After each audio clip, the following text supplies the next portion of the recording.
हम हमारे घरों में आज की तारीख में मसाज करने वाला कोई नहीं। पुराने जमाने में छोटे छोटे बच्चे अपने माँ बाप की मसाज करते थे, पैर दबाते थे, और माता पिता अपने बच्चों को अपने हृदय से आशीर्वाद देते थे, शुभकामनाएं देते थे। सास अपने बहू के पैरों को दबाती थी, तो सास और बहू का प्यार भी बहुत अच्छा रहता था। लेकिन आज का जमाना ऐसा आ गया कि कोई किसी का पैर दबाने के लिए तैयार नहीं है, गर्दन दबाने के लिए भले ही तैयार हो। तो मसाज भी हम करते हैं योग के माध्यम से। हम ऐसे वज्रासन में बैठते हैं और वज्रासन में बैठ करके हम अच्छे से अपने थाई की ऐसे करके हम बढ़िया से मसाज कर सकते हैं। बहुत अच्छे से मसाज हो जाती है थाई की, बहुत अच्छे। इसी तरह से हमारे भुजाओं की मसाज होती है अच्छे से। ऐसे करके हम जब दोनों तरफ ऐसे भुजाओं की मसाज कर देते हैं, यहाँ से ऊपर से नीचे से, ऐसे नीचे से जब हम यहाँ कोहनी के नीचे ऐसे मसाज करते हैं, तो इससे हमारे हृदय की धमनियों में जमा कोलेस्ट्रॉल या धमनियों में जमा जो खून के तक्के हैं उनके लाभ मिलता है। इस तरह से आप ये मसाज ऐसे कर देते हो। यहाँ से भी आप दाईं तरफ से बाईं तरफ से आप अच्छे से मसाज कर देते हो। यहाँ से भी आप ऐसे करके मसाज कर देते हो। और इससे बड़ी बात, पुराने जमाने में मुझे याद आता है कि जब हम इस विद्यार्थी थे तो हम स्कूलों में जाते थे और हमारे मास्टर्स हमारे हित के लिए, हमारी भलाई के लिए हमारी पिटाई करते थे और हमें उस समय बुरा लगता था।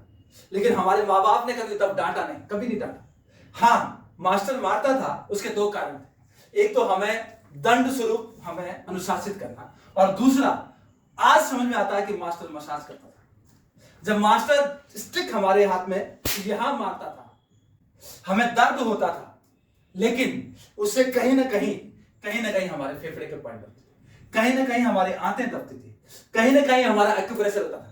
तो वो जो स्टिक था वो एक्यूप्रेशर था। तो हाथों में डंडा लगा तो एक्यूप्रेशर, हमें वो दंड लगता था लेकिन हमारे लिए बूंद साबित होता था। कहीं ना कहीं हमारे यहां जब हमारी उंगलियों के टॉप में मारता था मास्टर, तो हमारे मस्तिष्क के पॉइंट दबते थे, दिमाग का पॉइंट दबता था। यहाँ पर टॉप्स में लगती थी तो दिमाग का पॉइंट दबता था, तो दिमाग तेज होता था, दिमाग और एक्टिवेट हो जाता था उस समय। तो उस समय का वो जो हाथ में होने वाली डंडी से पिटाई है, आज याद आता है कि वो हमारे कितने काम की चीज है। उसी तरह से मास्टर हमारे कान पकड़ता, और जब मास्टर हमारे कान पकड़ता था, खींचता था कान, तो जो कान को खींचता था तो कान में भी बहुत सारे पॉइंट्स हमारे हैं। कान को दबा करके हमारे बहुत सारे एक्यूप्रेशर्स हो जाते हैं कानों को दबाने से। तो ऐसे मास्टर कान पकड़ता था। और हमारे देश में बहुत सारी महिलाएं पैरों में पायजामा पहनते हैं, पैरों में बहुत सारे ऑर्नामेंट पहनते हैं, कानों में बहुत सारे ऑर्नामेंट्स पहनते हैं। सिर्फ किस लिए? चांदी के, सोने के ऑर्नामेंट्स, ताकि एक्यूप्रेशर होता है। खानों के बिंदुओं के माध्यम से बहुत सारे एक्यूप्रेशर। यहाँ भी हमारे बहुत सारे पॉइंट्स हैं। अगर हम ऐसे करके दबाएं रोज, तो हमारे बहुत सारे बिंदु दब जाते हैं। यहाँ हमारे आंखों के बिंदु दब जाते हैं ऐसे करके। यहाँ पर भी हमारे कान के और मस्तिष्क के बिंदु दबते हैं। यहाँ पीछे हमारे गर्दन के बिंदु दबते हैं। तो इस तरह से हम आने वाले समय में इन चीजों को समझ करके भी हम अपना एक्यूप्रेशर कर सकते हैं। कानों का, हृदय का, सारे शरीर के हिस्सों का एक्यूप्रेशर। तो आइए चलते हैं, प्राकृतिक तरीका अपनाते हैं जीवन को स्वस्थ बनाने के लिए।